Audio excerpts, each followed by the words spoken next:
it's crazy for me to know that it's already been a year, because I felt I never really had time to deal with it or to sit with it or to really realize what happened, because everything everything was just so fast, and it was like one event after another and another and another, and only now I feel I can breathe.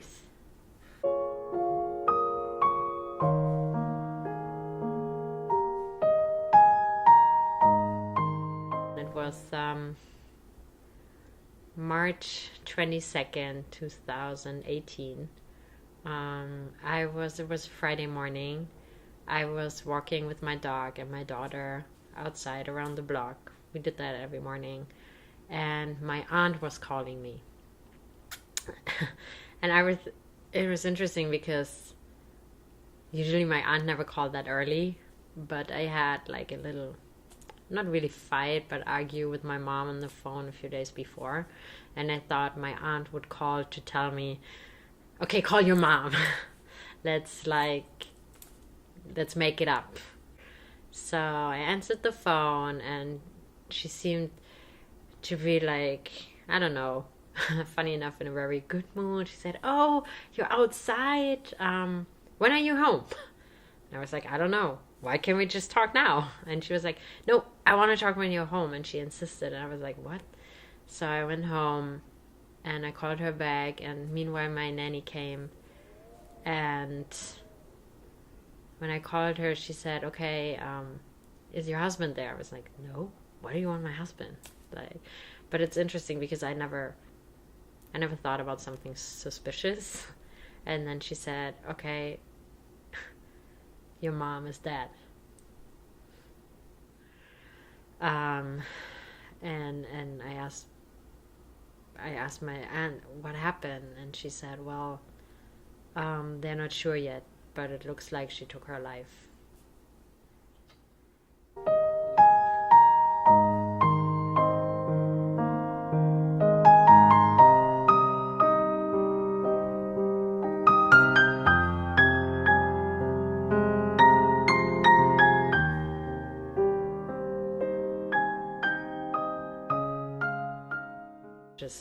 I was sitting on the floor and I was just crying.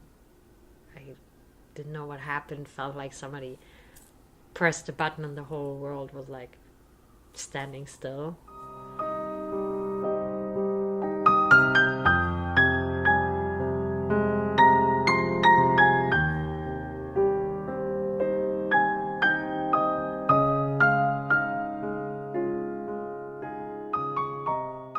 Well, I was thinking, I need to organize a funeral. Like, I need to, what with her dog? Like, who's taking care of her dog? I was obsessed with her dog suddenly. I was like, how am I going to get to Germany? Like, what are we going to do with Sarah? What are we going to do with my dog? Like, and then I was like, wait, I'm pregnant. And then it was like, wait, she took her life? That can't be real. Like, I wouldn't believe it. I was like, what? What do you mean? Sorry. The police found letters, like one letter addressed to me and to her neighbor who was her best friend. So, and the police read it. They had to, so they knew it was suicide. I got the key to her apartment, and we went to her apartment, and it was very helpful. My in-laws, my mother-in-law, my father-in-law, they came to Frankfurt, so they would take care of the baby. That was very nice. So we went to the apartment, and it was just so hard because it was like, they were even in the kitchen, there were even like plates with, I don't know, like food leftovers, where you feel like, hey, this person, whoever lives here, is just in the basement or whatever. Like, it looked like somebody would come back right now. And then I saw the letters, and I went to the living room, and I saw a needle on the table, and they told me that my mom, she used an overdose insulin. I didn't even know like that this is a common method. The police told me when you're not diabetic and you use this. And well, she kind of planned everything. She told a friend to get her dog, and she used the needle, and then she went to bed.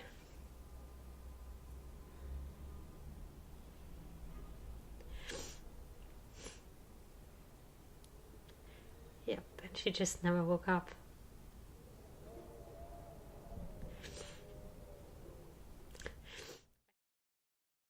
Then I read the letter, and I was actually pretty disappointed because I was hoping it would explain. I was hoping it was like something like I'm sorry or anything, but actually she just wrote what she wished would happen to her dog, and she just wrote what like she wrote like, maybe just burn my body and dump it somewhere. Like, I could really feel anger and frustration in this letter, which at this point back then made me so angry. I was so angry because I felt like, why don't you at least tell me you love me?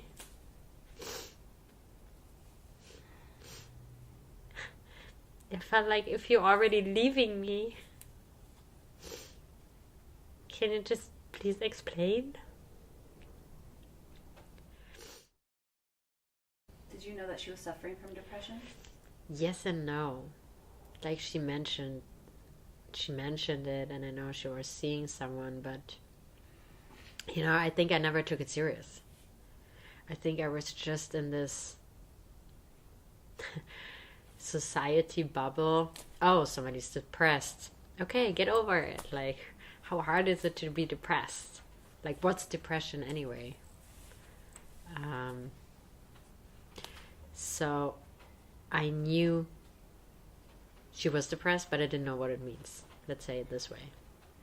And I still believe that it's very hard to know what it means to be depressed.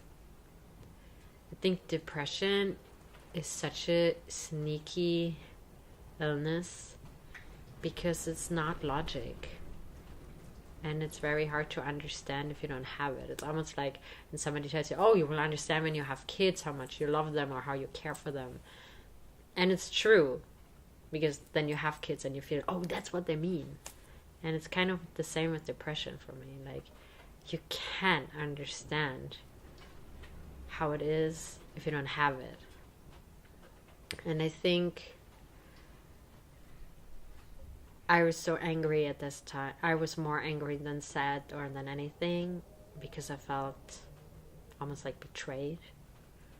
It was like, I don't know why I remember the number so well, but it was really like 22 days before my husband and I told her that I'm pregnant again. And I was 3 months pregnant. And I was just like, how can you leave me now? Like, I need you right now. Choose a different time. What happened in that phone conversation days before it happened? It was just like I said, I was pregnant and I was hormonal and I was really annoyed about something that happened, about someone. And then my mom called me and asked me all these questions, which actually was a beautiful thing. Like what moms do. Oh, how you feel? Did you throw up today? How many times? 3 times? 4 times? Like, I feel like, ugh, leave me alone. And I just said, I'm right not in the mood to talk right now. And like, because I was so angry at somebody else. So stupid. And then also by now, again, it's so hard. By now I understand why she took it so bad. Because if you already have depression and if you have this nasty voice behind you telling you all the bad things, and somebody just pushes your buttons, you explode. The other person doesn't know it. Yeah, so the last phone call we had was actually a fight.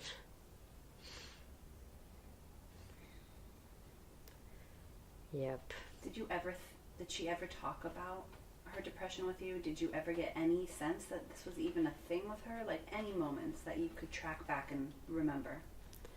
I think the last time I saw her, like physically saw her, when I was in Germany with my daughter, she opened up a little bit more, and because I was staying with her for over a week, I sensed it more and I started to understand better, but I had no clue what it means. And I think this is something that I just wish for so much today. Like, I wished she would have told me. I really wished she... Also in other moments, because living or having someone in your life with depression is hard. For the other person too, because you don't know. And for me it was like, now I understand like her behavior, even going backwards. I understand why she wasn't there for me. I understand why she couldn't. This is maybe a stupid thing, but after my husband and I, we got married in Berlin, we had a civil wedding, which is kind of a big thing in Germany. It's not like here you go to a courthouse and that's it. It's like a whole party, even at the courthouse. And the next morning, my mom would just leave very early. We stayed in the same hotel, and I was like, wait, I'm 10 minutes late. Like, we were supposed to have breakfast at 8 in the morning. And because it was a longer night, I just got married. Like, even if it was just like civil wedding, I think it was like 10 minutes after 8, I texted her, hey, I'm almost there. Maybe order orange juice for me already. And she said, oh, I thought you would sleep longer. I already left. And I was like so heartbroken. I was like, how can you leave me? Like, huh? I don't understand. Like, I'm your daughter. I just got married. How is it you drove away? And by now, I understand that she just couldn't take it. And by now, I understand that she truly believed by her leaving, she would do something good for me. Like, again, it's hard logically to understand. But I guess it's funny. It's a saying, like, God works in mysterious ways. I got diagnosed with postpartum depression. And even if it was hard in the beginning, I feel it's the biggest blessing I have. Because I understand my mom. And I think if I wouldn't got it myself, there were no chance I would have understand her. And so I just hope, like, that's also a reason why I do this video, because I want to deal differently than she did. I want to talk about it. I don't want to make it hard for my husband. My children are not too small, they don't really understand. But I know it's hard for my husband too, because he lives with someone who has depression right now. And it's just hard because it's like, people think depression means, oh, you're sad. But it's so different for every person. It's so different. Like, a friend of mine, she told me, we were in a car together, and she told me, hey, she had a baby, and she was like, I was also diagnosed with postpartum depression. I was like, really, you? And she was like, yeah. And I was like, okay, what are your signs? And she said she thinks all the time about death. Like, she's driving a car, she thinks, what is happening if I just die right now? Or she goes to the beach, she's like, oh my God, what happened if she has the scenarios, which is a part of depression. But nobody ever would think, oh, that's depression? So for me, I think it was just more numbness. it's like the kids are crying and you cannot do anything. You want to consult them and they're crying. It's like this bad voice, almost like a demon talking to you from behind. See what a bad mom you are. You cannot consult your own kids. Like, and then it's this voice that's telling you, oh, they would be so much better off if you would just leave them. And I feel like having this for a certain amount of time, it's hard, but it's kind of doable. I feel like I just turn around and say, shut up. But having this over years with no help,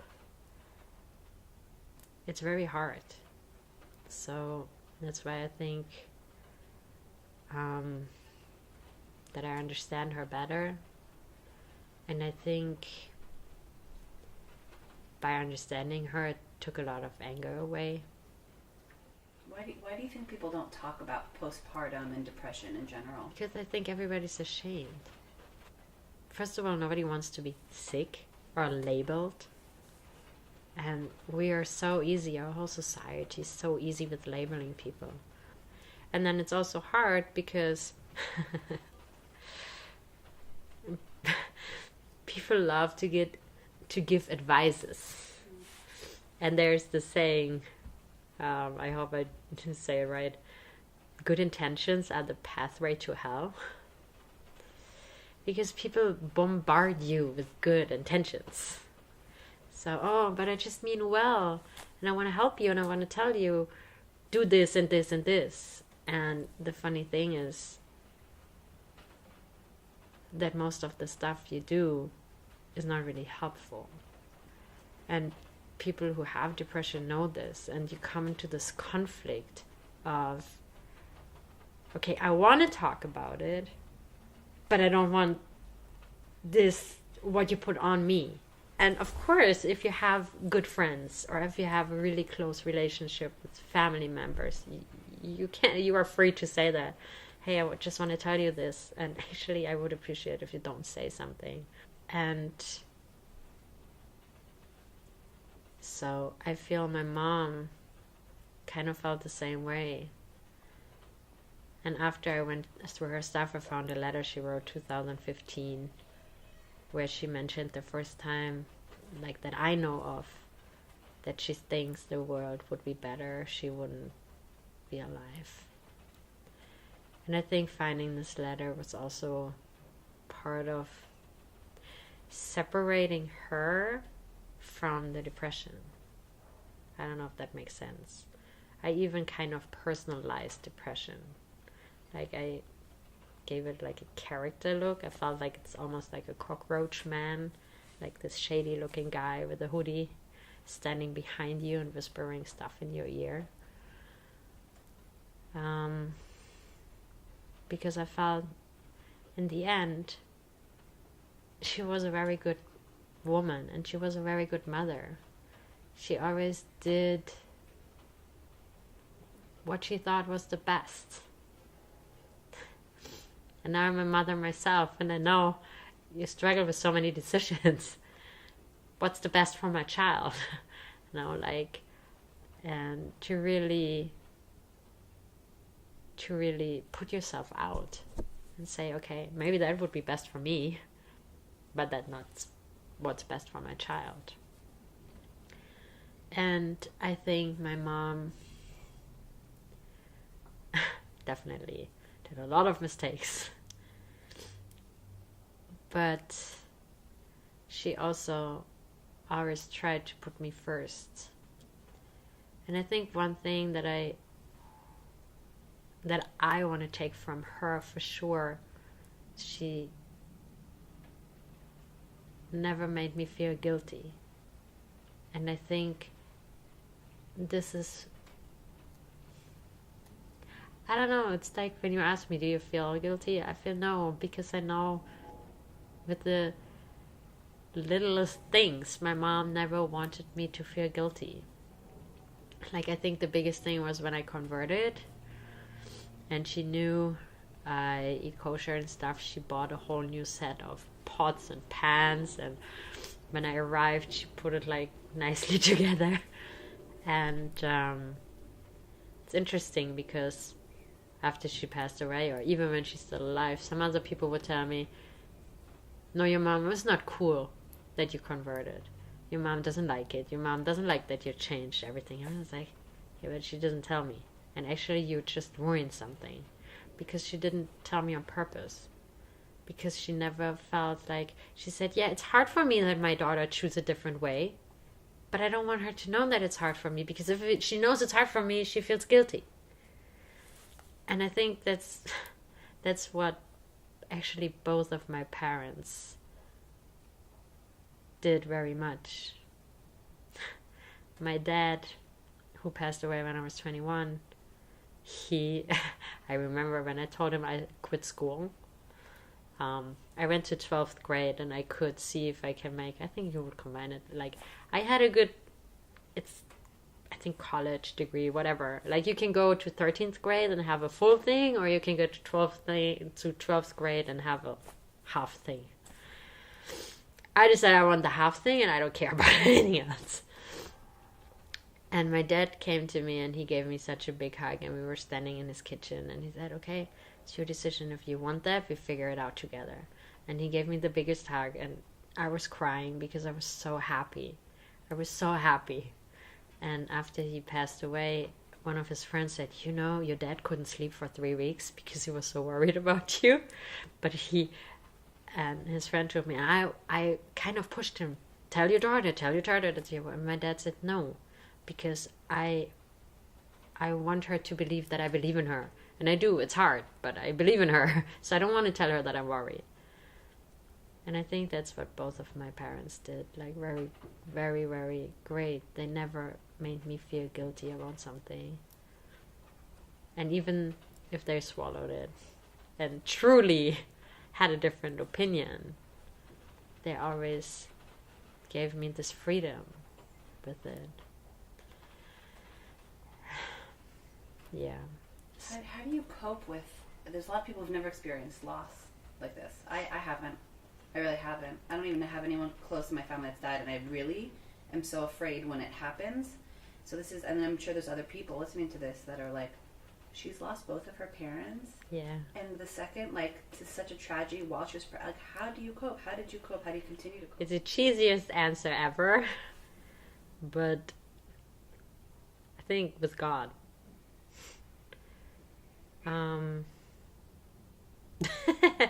And with Janet Lansbury. Do you know who Janet Lansbury is? Because I think a lot of parents know her. She has a podcast and several books on respectful parenting. And one book is called No Bad Kids, and she talks about when a kid has a tantrum, the best thing you can do for the kids is just let the kid have the tantrum and tell them, I'm here for you whenever you're ready, and allow them to feel. And I think, why do I combine God and Janet Lansbury? Oh my God, I'm not paid for this. Because I think I had one night, it was in June, my husband went out to a dinner he had to go to, and I said, yeah, it's fine. I don't know what happened. I watched TV, and there was this woman, and she was abandoned by her parents, and I think that kind of triggered something in me, and I lost it. And I was so angry at God. I was like, why do you do this to me? And I wanted to get drunk. I wanted this pain somehow to get out of my body. But I was pregnant, so I couldn't get drunk, which was even more frustrating.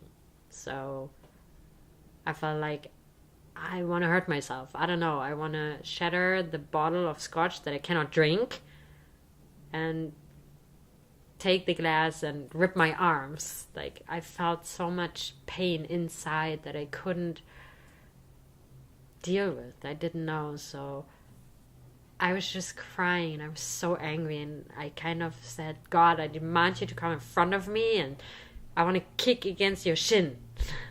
I know, it's so stupid, but I was just so angry. And in this anger and this, I don't know. It's so many emotions. I cannot even describe what it was in this moment. It felt like I had a tantrum when God would say, hey, I know it's very hard right now, but I'm here when you're ready. And I say it sounds cheesy, but it felt like just a divine presence. It felt like I'm not alone. And so I guess that's how I cope in these moments that feel so hard and so left alone. I just know I'm not alone. And I don't know, it's cheesy. What would you say to other people that are going through this? Like, what? I feel like you have such an ability to put words to this, and it's so simple. Like, what would you tell other people going through this who just don't see the light that you do? I think just allow yourself to feel. Whatever you're feeling, if you feel angry, if you feel sad, if you feel upset, I think the best thing you can do for yourself is allow to feel. Don't be afraid of the pain. Don't be afraid of feelings. Even if they're like, seem to be overwhelming. And don't listen to others. Like, listen to your heart, what you need.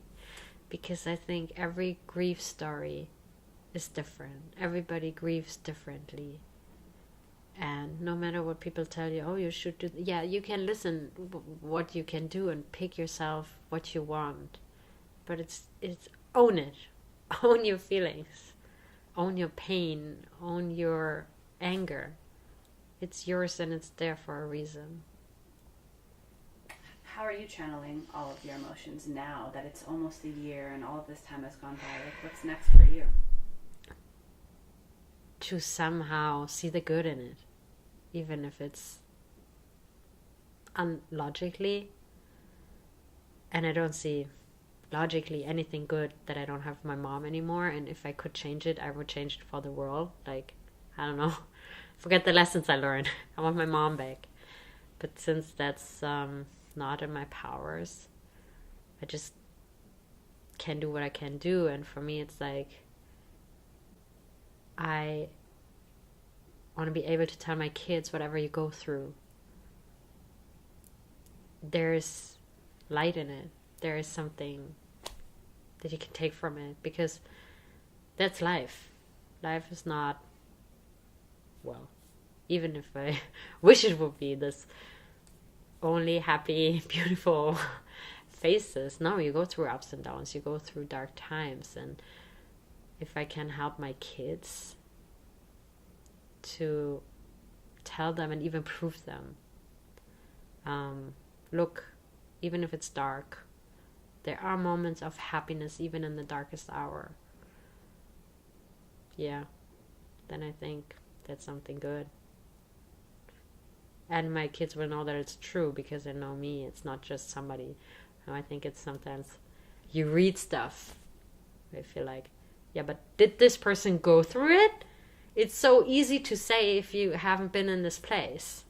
It's so easy. But then the real test comes, and what do you do with it? So for me, I just want to be the person who stands for its words. So I want to get out of it. And I want to even defeat my own depression so I can help others, can help my kids, and have a better connection to my mom. As long, it sounds so cheesy, but as long as she's in my heart, she's with me. And as long as I don't let the anger from being left behind overcome the love that's actually there. I don't know if that makes sense. She's with me. So deep. What would you say to everyone right now, just generally in your world, that wants to help? This is a really precious time still, and I know it's hard sometimes for you to you just want to be left alone sometimes. What would you say to everyone? Like, how can we approach you? How can we help you? I think, well, for me, don't take things personal. Like, I'm a person, I need a lot of space. And I'm very shy in a certain way. Even somebody would not, what, you shy? No, when it comes to my feelings, I'm very, almost like fragile. Because I'm so afraid they're going to get hurt again. Because they got hurt a lot. So I'm very suspicious by people. If they're offering help or whatever, I always say, okay, what's the price? Like, tell me the price and I'll tell you if I'm in or not. And I think it's just, don't take things personal. If I need my space, then I just need my space, not because I don't like you or because I don't appreciate your company. It's because I just need space. And then if you ask me every now and then, hey, how are you? How are you truly? Then I will open up. I think now it's funny, by talking I get the answer. Just ask me questions. Don't assume. Just ask. It's the easiest way. I keep thinking about like your husband and how it must have been for him. How was that for him? Like, even from the beginning, like, and throughout all of this. I think going through all of this, I feel like I have the best husband in the world, first of all, but he's so strong and he has no idea how strong he is, because he always tells me how strong I am. And it's so interesting to see, because it's so hard to see somebody that you love suffer and not be able to help. And I know that he wished he could take at least some pain that I feel like upon him, but he can't, even if he would want to. So I think for him it's also very, very hard. And I'm very grateful that he goes through this with me, because like I said, and sometimes there's things that he doesn't even know. Like, you have a nightmare and you wake up and you're totally in your world and you feel like you're losing it and you feel like the whole world is just too much, and somebody wants to come and give you a hug and say good morning, and you just get shut out. Like, don't touch me, don't, I can't right now. And you're standing there and you feel like, I just want to help her and I just want to give her a hug, and this person is pushing you back and pushing you away, and you feel in this weird space of, how do I show this person I'm there, but still give the person space at the same time? Like, it's a very balancing act. It's a very tough act. And I think for any person who wants to help somebody else with depression, the only way you can do it is if you do your research or get your help, or like understand the sickness, because otherwise you just get hurt. I guess that's a trick from this sneaky little bastard depression, because what helps somebody the most are people, but what you push aside the most are people.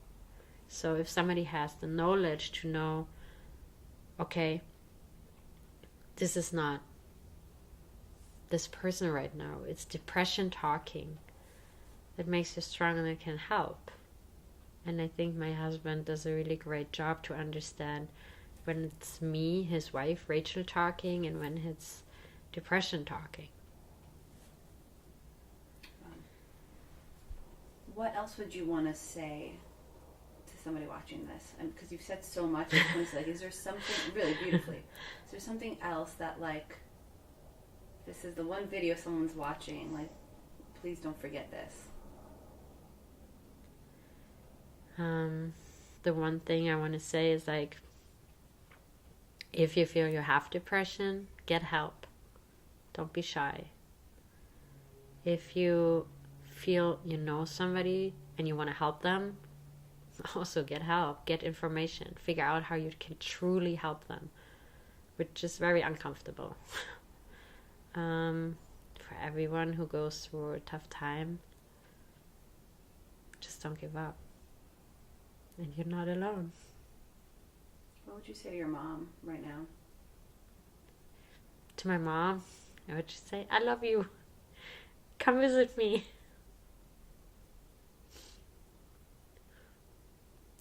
I would just give her a hug.